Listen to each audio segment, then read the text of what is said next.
There's a strong possibility that they will start the process of having fans no longer come to games. That's obviously got to get voted on and gone over by many things, but I think that you should prepare for that to be happening, and then they will look at contingency measures down the line.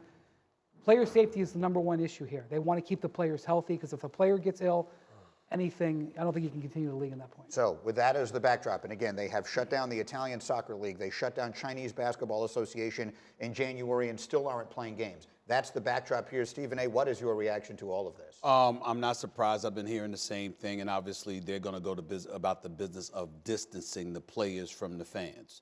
Then after that, they're going to question whether or not they should have games at all or whether or not the games should be canceled. I think people need to realize how serious this is in the eyes of these sports leagues. The season may be in jeopardy. Just think about that for a second. I mean, that's the perspective that we have to put this in, where the owners get on the phone with the commissioner today. Of course they don't want to do that. Of course that's a last resort. Of course they want to continue to make their money, et cetera, et cetera.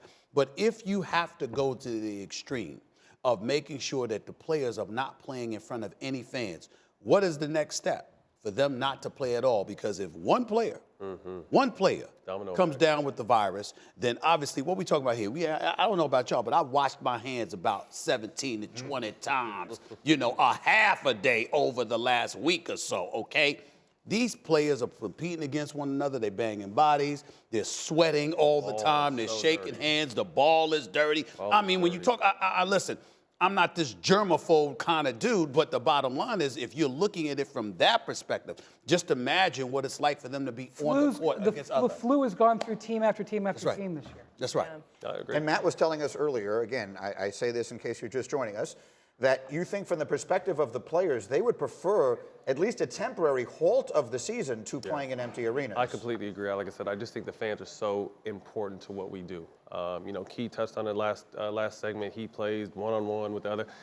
For basketball, the arena, the energy, the environment, the fans are so crucial to that moment. So I think as a player, I would rather wait. But then you say, wait, how long do we wait? Is it 2 weeks? Is it 3 weeks? Is it 6 weeks? Is it 8 weeks? We really don't know how long that time is. These are all legitimate questions, but I think that what it comes down to is that, you know, what is China doing at this particular moment in time? You collaborate with other nations to see what progress has been made, and then you act accordingly. Because once you have everybody working collectively with one another, then the players are going to willingly capitulate to anything, because then in a mind's eye, it's like, all right, this is real serious. Our health does matter.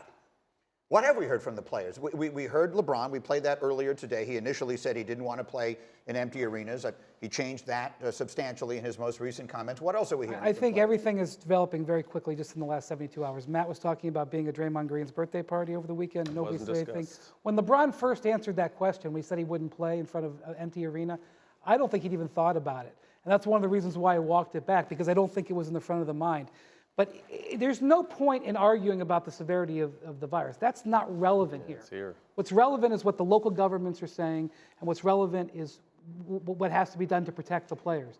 And those issues are going to drive the decision. And from a basketball perspective, think about what we're talking about here. Think about what we've been looking forward to, the Greek Freak, LeBron, Kawhi, and then there are no games potentially. That would be maybe the most devastating thing that has happened in the sports world ever.